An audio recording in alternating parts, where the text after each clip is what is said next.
السلام عليكم، ازيكم عاملين ايه؟ فيديو النهارده برضو هيكون عن الإطعام. عاوزة اقول لكم ان الإطعام من احسن العبادات عند ربنا، وانا بشجعكم بقى بالفيديو ده عن الإطعام. انشروا الفكرة معايا، خصوصا ان دي ايام مباركة. اكرموا تكرموا. ازرعوا في ولادكم الكرم وحب الخير للغير. علموهم معنى انفقوا مما تحبون. اهالينا علمونا يعني ايه خير من واحنا صغيرين، احنا كمان لازم نكمل رسالتنا مع ولادنا. اجمل حاجه بقى بجد في الموضوع واحنا بنوزع الوجبات على الناس، هنا حقيقي سعاده ما تتوصفش. بتضيع اي تعب في اليوم، برغم المجهود والتعب بنروح كمان مبسوطين الحمد لله.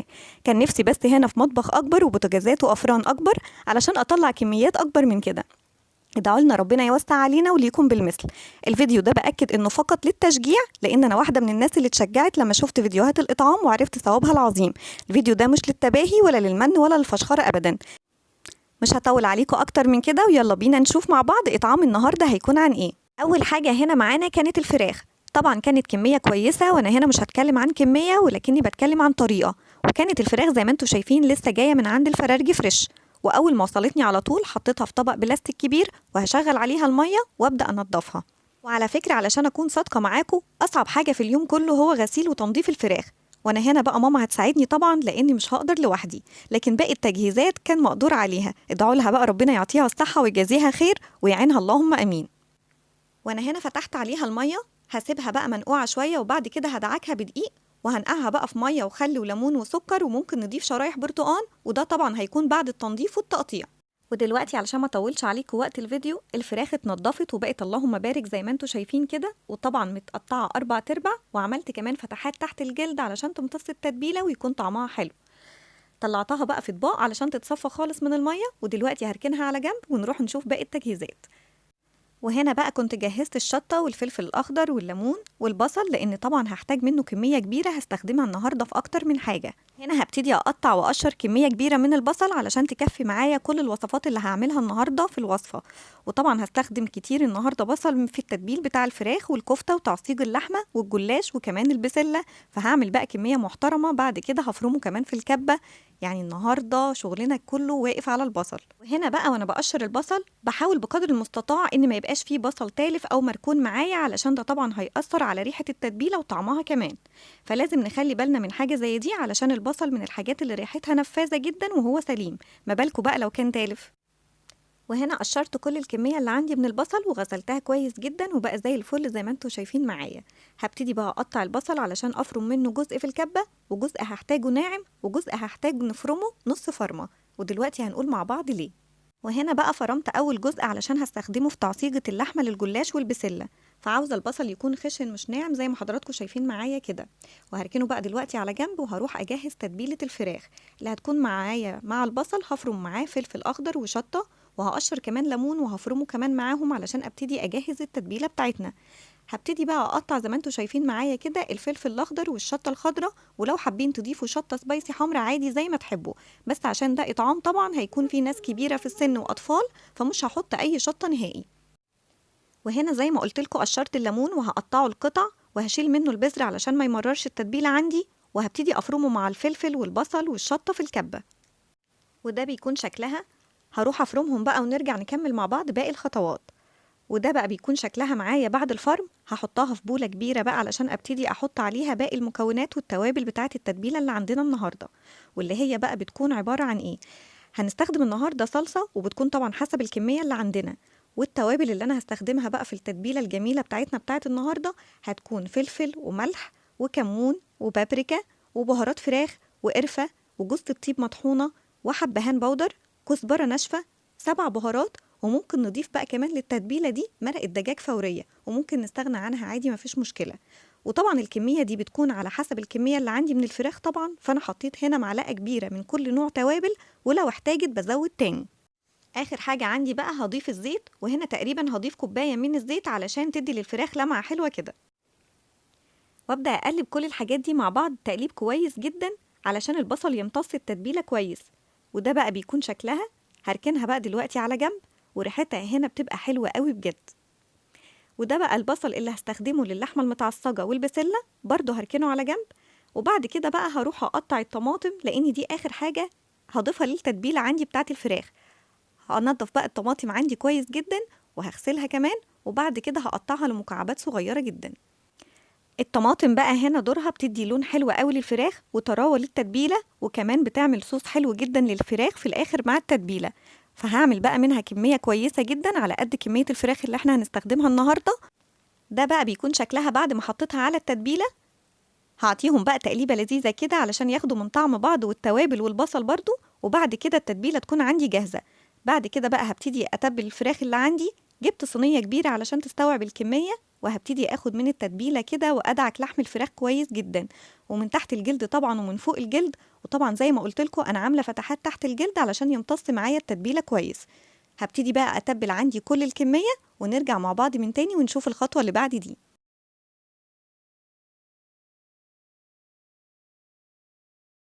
وهنا كنت تبلت كل الفراخ اللي عندي، ونقول اللهم بارك، ريحتها حلوه قوي وطعمها هيكون احلى باذن الله، وبالف هنا وعافيه على كل اللي هياكل منها. هغطيها بقى بستريتش راب وادخلها التلاجة واسيبها لمده ساعتين او اكتر على ما اكمل باقي التجهيزات. نيجي هنا بقى للحمه. هنا قسمت كميه اللحمه اللي عندي لجزئين، جزء هعمله كفته صوابع والجزء التاني هعصق بيه الجلاش. وهبتدي بالجزء بتاع الكفته. جبت بقى هنا شويه من تفل البصل المتصفي كويس جدا من الميه بتاعته، ومش هرمي الميه، هحتاجها وقت التصبيع.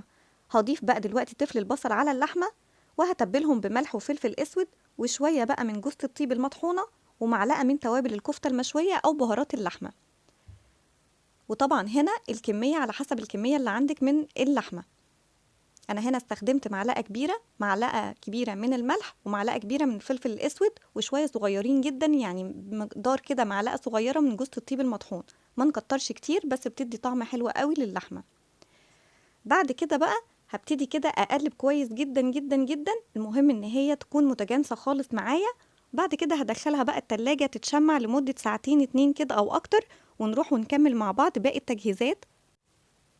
نيجي هنا بقى لتعصيجة اللحمة للجلاش. في طاسة سخنة على النار هنزل بمكعبين 3 من الزبدة، وعليهم بقى هضيف كده 3 معالق كبار من الزيت. وأول ما يسخنوا هنزل عليهم بقى كده بالبصل لحد ما يدبل كده ولونه يغير عندي. هبتدي بقى أشوح كده البصل في الزيت لحد ما اللون بتاعه يبتدي يغير. بعد كده بقى هنزل كده بمعلقة كبيرة من الشطة المتقطعة صغير وناعم، وممكن كمان نضيف هنا معلقة كبيرة من الثوم المفروم ناعم، بس أنا هنا اكتفيت بالبصل بس. ودلوقتي بقى هضيف كده الشطة المتقطعة صغير وناعم، بتدي طعم حلو جدا للحمة المتعصجة. وممكن كمان نضيف فلفل أخضر، بس الشطة بيكون بصراحة التست بتاعها أعلى وأحلى، وبتدي طعم حلو جدا للتعصيجة. هبتدي أشوحها كده بقى مع البصل، وأول ما البصل عندي بقى يدبل كده ولونه يبتدي يغير، بعد كده بقى هبتدي أجيب كده اللحمة المفرومة وابتدي أنزل بيها بقى كده عليهم لحد ما تاخد كده صدمة وتغير لونها معايا. واهم حاجه الطاسه عندي تكون سخنه علشان اللحمه ما تنزلش العصاره بتاعتها وتنزل الميه. انا عايزاها تاخد صدمه كده وتغير لونها، واقلب فيها على طول باستمرار علشان تكون معايا مفلفله كده. بعد كده بقى هضيف عندي التوابل، الملح والفلفل وشويه كده من القرفه، وممكن برضو رشه من جوز الطيب بتديلها طعم حلو جدا. وده بقى بيكون شكلها معانا زي ما انتوا شايفين معايا كده. وبكده تكون خلصت معايا، ونروح نجهز بقى الصواني بتاعتنا. جبت هنا بقى الجلاش ومعايا سمنة على زيت، والصاج كده حضرته. ودلوقتي بقى هبتدي افرد كده الجلاش، واللفة دي كبيرة فهحتاج ان انا اقسمها كده لجزئين قبل ما اشتغل بيها. وطبعا مع كل طبقة بفردها من الجلاش بدهنها كده بزيت وسمنة متدوبين مع بعض. وضروري السمنة تكون متدوبة مع الزيت او الزبدة كويس جدا علشان الجلاش ما يجلدش معانا ويكتل. ولما بقى بخلص كده الرصة بتاعتي هبتدي ارص طبقات الجلاش في الصاج جنب بعض لحد ما اخلص الطبقة الاولى، وكل طبقة بفردها بشمعها بزيت وزبدة. ولما بقى بخلص كده الجزء الاولاني بنزل بطبقة اللحمة المتعصجة اللي احنا عصجناها مع بعض وبفردها كويس جدا على الجلاش كده. وبعد كده بقى ببدأ ارص كده الطبقة الاخيرة او الطبقة اللي فوق بنفس الطريقة والخطوات لحد كده ما نقفل الصينية عندي. وفي الاخر خالص ده بيكون شكلها. اهم حاجة ان احنا نفرد اللحمة كويس جدا بحيث انها تكون متوزعة كويس. ودلوقتي بقى بقفل الصينية عندي بنفس الطريقة والخطوات لحد كده ما اخلص كل الصينية عندي، وبرضو بشمعها كويس بالزبدة والزيت وبقفلها كويس جدا زي ما انتوا شايفين معايا. وده بقى بيكون شكل الصينية معايا. وهنا كنت خلصت الصينية، هروح بقى دلوقتي علشان اقطعها بالسكينة. وزي ما تحبوا بقى قطعوها مثلثات، مربعات، صوابع، اي حاجة حسب رغبتكم وذوقكم. انا هنا بقى قطعتها بالشكل اللي حضراتكم شايفينه ده. واخيرا بقى ده بيكون شكلها معانا، وبكده بقى تكون واقفة على التسوية بس. نيجي بقى هنا للبسلة. في حلة على النار فيها زيت سخن، هبتدي انزل بكمية البصل المفروم اللي عندي ناعم، وهقلب فيها بقى لحد ما البصل يدبل كده ولونه يبتدي يغير. بعد كده هنزل بمعلقتين كبار من الصلصة المعلبة، وهستمر كده بالتقليب لمدة دقيقتين تقريبا. بعد كده بقى هنزل بكمية عصير الطماطم المتصفي كويس، واهم حاجة ان احنا نصفيه كويس من البذر. هضيف عليهم بقى التوابل: ملح، كمون، فلفل، وسكر علشان الحموضة، بابريكا علشان تدينا اللون الحلو. وهقلب بقى وهسيبهم يتسبكوا لحد بقى ما تاخد كده القوام واللون اللي احنا عاوزينه. بعد كده هجهز بقى اكياس البسلة، واول بقى كده ما الطماطم تتسبك هبدأ انزل بكياس البسلة المتفرزة الجاهزة. وهنا كان عندي اكياس بسلة جاهزة، ما كانش في عندي وقت ان انا اجيب بسلة وافصصها لان اليوم كان عندي مسحوم جدا. والاكياس الجاهزة دي منها كان عليه جزر وفي من غير جزر، فانا اضطريت هنا بقى اقطع جزر خارجي على قد كمية البسلة اللي انا هستخدمها. هديها بقى تقليبة كده على نار عالية، وممكن لو عندنا مرقة في التلاجة نزودها، ولو مفيش ممكن نستخدم مية مغلية عادي. ودلوقتي بقى هنروح علشان نعمل الكفتة. طلعت اللحمة بقى من التلاجة بعد ما اتشمعت وبقت بالشكل ده، وكمان طلعت مية البصل. البهارات بقى اللي هستخدمها ملح وفلفل وكمون وبهارات كفتة، هنزل بيهم في الصينية اللي عندي، وكنت مقطعة فيها بقى بصل وطماطم وفلفل أخضر وشطة. بنزل بالتوابل، بعد كده بقلبهم بقى تقليبة كويسة جدا، وبجيب بقى عندي كده الزيت، وهبتدي بقى أحط عندي كده معلقتين على مية البصل. والخطوة دي بقى هنا بتدي لمعة كده وطراوة حلوة جدا للكفتة عندي. جربوها هتعجبكم بجد، وممكن كمان نحط معلقة صلصة لو احنا عاوزين لون.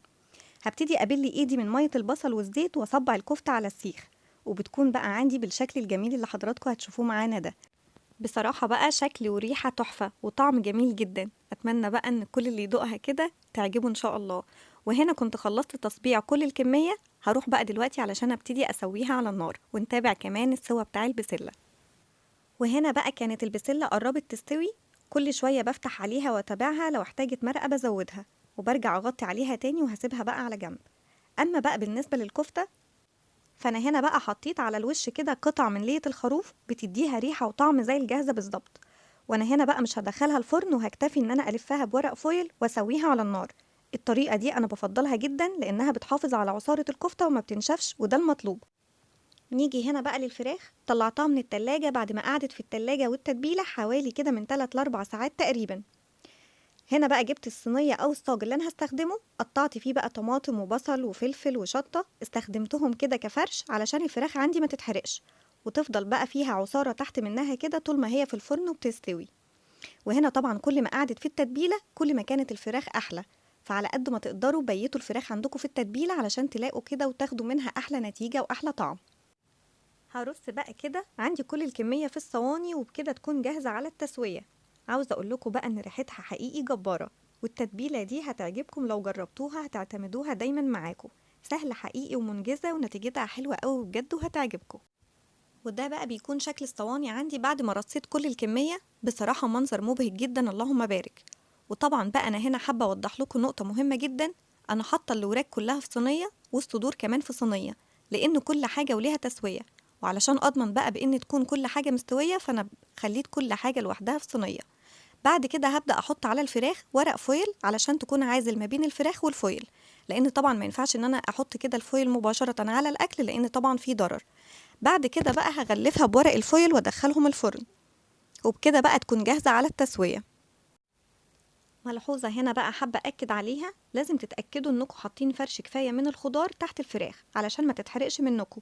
وممكن تضيفوا بقى شرايح بطاطس، كوسة، جزر، بسلة، زي ما تحبوا حسب رغبتكم والمتاح عندكم. أهم حاجة يكون فيه فرش كفاية علشان بقى تضمنوا أفضل نتيجة وأحسن طعم. وأنا هنا زي ما انتوا شايفين كده اكتفيت بالطماطم والبصل والفلفل كفرش تحت الفراخ، لأن أنا طبعا عاملة خضار بسلة زي ما انتوا شفتوا معايا في الفيديو. وطبعا بقى العصارة اللي انتوا شايفينها في الصينية دي اللي نازلة من التتبيلة تحت الفراخ أنا مش برميها، هضيفها بقى على الفراخ كده وقت التسوية او قبل ما ادخلها الفرن علشان كده تستوي فيها ويكون متشربه كويس جدا من التتبيله اثناء التسويه برضو في الفرن. ولو احتاجت ميه بشيل الفويل بقى كده، وحاجه حاجه ببتدي بقى نص كوبايه ميه كده واضيفها للفراخ علشان تستوي براحتها، وبرجع اغطيها تاني بالفويل. وبكده بقى تكون دي كمان الصينيه جاهزه معانا بنفس الطريقه والخطوات. هنغلفها برضو بورق الزبده وعليها ورق الفويل بحيث انها تكون جاهزه تدخل الفرن وتبقى واقفه على التسويه. بعد كده بقى هندخل كده الصواني عندنا في الفرن على درجة حرارة 200 رف أوسط مع المتابعة كده لمدة نص ساعة. وآخر حاجة بقى عندي كده أول لما أحس إن الفراخ عندي استوت هشيل بقى ورق الزبدة والفويل وأولع كده الشواية 5 دقايق بالكتير وتكون اتحمرت وخدت لون جميل. بعد كده بقى هتبقى جاهزة للتقديم. نيجي بقى هنا للجلاش. آخر خطوة طبعا عندي بقى هجيب كوباية من اللبن وكوباية من المرقة وبيضة بحرارة الغرفة. هنزل بقى كده في بولة بالبيضة أول حاجة وعليها كده هضيف بقى كوباية المرقة وبعد كده هنزل عليها بكوباية من اللبن وأقلب كويس جدا جدا المرقة مع البيضة بحيث إن البيض ده يختفي تماما. بعد كده بقى هضيف عندي كده رشة من الفلفل ورشة من الملح، والفلفل هنا بقى علشان يضيع زفارة البيض، واللي مش بيحب يحط فلفل ممكن يستبدله بفانيليا، بس طبعا علشان ده جلاش حادق فهنحط الفلفل، لكن لو حلو الفانيليا بتبقى حلوة جدا وبتضيع زفارة البيض. هقلبهم بقى كويس جدا. واخر حاجة عندي بقى هضيف كده كيس من البيكنج باودر واقلب كويس، ولما يعمل فوران كده هبتدي بقى اوزعها على الصينية عندي بالشكل ده. وهنا البيكنج باودر بقى بيخلي الجلاش هش كده ومش مجلد معانا، وبكده بقى تكون عندي الصينية جاهزة يا دوب بقى تدخل بقى الفرن كده علشان تبتدي تستوي، ونرجع من تاني ونشوف شكلها مع بعض. وده بقى بيكون شكلها معانا، شايفين اللون الذهبي اللي هي اخداه جميل جدا، الطبقات مورقة هشة جدا مش مكتومة ولا مجلدة، وما شاء الله مستوية وحلوة جدا. نروح بقى هنا علشان نبتدي نجهز الرز البسمتي عندنا. في حلة على النار فيها زبدة وزيت متسخنين كويس جدا، هنزل عليهم بقى بالتوابل اللي معانا، وهي عبارة عن ملح، كركم وكاري، قرفة مطحونة، زعفران بودر، حبهان حب، قرفة عيدان، قرنفل، ورق لورا، ومكعبات من مرقة الدجاج. وطبعا كل الكمية دي اللي عندي من البهارات على كل الكمية بتاعتي للرز اللي انا هستخدمها النهاردة. هقلب بقى كويس جدا. بعد كده بقى اول لما الريحة بتاعتهم تظهر عندي هنزل بمكعبات المرقة، وعليهم بقى هنزل بالرز. وطبعا انا هنا كنت غسلاه كويس جدا ومنقعاه كده في ميه لمده نص ساعه تقريبا. هديله بقى تقليبه كده لذيذه مع التوابل، واول كده ما يبتدي يتحمص معايا شويه هضيف بقى عندي اللومي المجفف، واخر حاجه هنزل بقى بالميه المغليه، وطبعا حسب كميه الرز اللي انا هستخدمه، وممكن نستبدلها باي مرقه موجوده عندنا. وهنا بقى كانت الكفتة استوت زي ما انتوا شايفين، منظرها وريحتها حلو جدا جدا وكمان متماسكة، والجلاش لونه جميل قوي ومورق. اما بقى بالنسبة للفراخ فشكلها لوحده بقى كان كفاية مش محتاج كلام، ما شاء الله مستوية واخده اللون بقى الجميل. وهنا بقى كان الرز كمان استوى معانا زي ما انتوا شايفين، ما شاء الله الكمية معانا اللهم بارك كبيرة. فردتها بقى على صواني كده علشان تبتدي تبرد معانا قبل الغرف. ونروح بقى دلوقتي ونروح لأهم حتة وهي الغرف. نيجي هنا بقى لأسعد لحظة في حياتي، وهي تجهيز الوجبات وتحضير الوجبات كده والغرف. عاوزة أقول لكم فعلا اليوم ده بيكون ليه فرحة كده من نوع خاص بجد وسعادة مش طبيعية، ربنا حقيقي بيعين وبيبارك في الوقت ده. هبتدي بقى أجهز الأطباق اللي عندي على الترابيزة علشان تسهل عليا كده وقت ومجهود، وهبتدي بقى أغرف كده، ولما أكمل كل الكمية هبتدي أغلف بقى وأغطي الوجبات وبتكون جاهزة للتوزيع. هنا بقى كنت نزلت بكمية الرز وعليها ربع فرخة وقطع من الجلاش وصباع الكفتة وكمان الطحينة. حقيقي كانت وجبة حلوة جدا ومشبعة قوي وعجبت الناس الحمد لله، وهو ده المطلوب. كمان مش عايزة أخبى عليكم، اليوم كان فعلا متعب شوية جسديا، بس حقيقي كنت فرحانة جدا جدا وفي منتهى السعادة وأنا واقفة بعمله، وربنا يتقبل اللهم أمين. ان شاء الله انتوا كمان لما تتشجعوا تعملوا زي ما قلت لكم هتحسوا بفرحه كبيره جدا في البيت، وربنا يملى كده كل بيوتنا فرحه وبركه وخير يا رب. مش شرط ابدا تعملوا كميات كبيره، المهم في الايام الصعبه دي ان احنا نعمل اي حاجه لاي حد محتاج علشان ربنا يرفع عننا الغلاء والوباء اللي احنا فيه ده. تفقدوا كده جيرانكم قرايبكم وحبايبكم، مش عيب ابدا. وعلى فكره الاطعام يا جماعه مش شرط يكون للفقراء والمحتاجين بس، لا احنا ممكن نعمله لقرايبنا لجيراننا، وكله طبعا ليه ثواب عند ربنا كبير. رغيت كتير طبعا انا عارفه، بس حقيقي كنت محتاجه انقل لكم التجربه الجميله دي، وربنا يتقبل اللهم امين منا ومنكم. دعواتكم لينا بقى بظهر الغيب وليكم بالمثل اللهم امين. وده بقى بيكون شكل ومنظر الوجبات عندي بعد الغرف. ما شاء الله اللهم بارك، كانت كمية محترمة جدا وربنا راضى منها عدد كبير جدا. نسأل الله أن يرضينا جميعا أنا وكل من ساهم في هذا العمل حتى لو بدعوة. ده كان أول جزء معانا من الوجبات اللي هو عبارة عن ربع فرخة وقطعة جلاش وصباع كفتة وعليه علبة طحينة مع الرز البسمتي. نروح بقى دلوقتي ونشوف الجزء التاني من الإطعام معانا كان عبارة عن إيه. وده بقى كان الجزء التاني معانا من الإطعام، وكان عبارة عن رز بشعرية وربع فرخة وقطع من الجلاش، والخضار بقى كان بسلة. وده كان استكمال للوجبات الأولى اللي شفتوها معانا. بصراحة كان الاتنين أحسن من بعض، وكل اللي وصلوا الوجبات شكر فيها جدا وانبسط جدا جدا. أتمنى من ربنا إنها تكون عادة ما تتقطعش. والجميل بقى حقيقي في الموضوع ان لما نزلت انا وزوجي نوزع الوجبات قال لي كلمه حلوه قوي مش عارفه انساها. لما فاض وجبات قلت يا رب ابعت حد يكون له رزق معانا، فرد عليا رد تلقائي ساعتها قال لي قول يا رب يبعت لنا كده حد يكون لينا احنا رزق معاه. وحقيقي ربنا جبرنا جدا، والحمد لله وزعنا كل الوجبات على المستحق وروحنا مبسوطين جدا. فعلا المحتاج مش هو اللي له رزق معانا بس، لا احنا كمان اللي بيكون لينا رزق معاه، بدعوة حلوة وعمل صالح برضا من ربنا بيقربنا إليه. وربنا يتقبل مننا ومنكم يا رب جميعا صالح الأعمال. طبعا هنا بقى خرجنا مع الوجبة الفاكهة الجميلة دي، وانا هنا كنت منقياها بالواحدة، وساعدني فيها بقى في تجهيز الأطباق بنوتي الكبيرة، ربنا يبارك لي فيها ويحفظها كده ويحفظ أولادكم جميعا اللهم أمين. بتمنى بقى فيديو النهاردة يكون عجبكم وتكونوا استفدتوا من الأفكار اللي نقدر نساعد بعض بيها. ولو استفدتوا من الفيديو ده دوسوا لايك علشان كل اللي يشوفه برضو يستفيد. ولو انتوا جداد على القناة نوروني بالاشتراك علشان يوصلكوا كل جديد احنا بنقدمه. وانتظرونا بقى في فيديوهات تانية كتير مع طشة ورشة. والسلام عليكم ورحمة الله.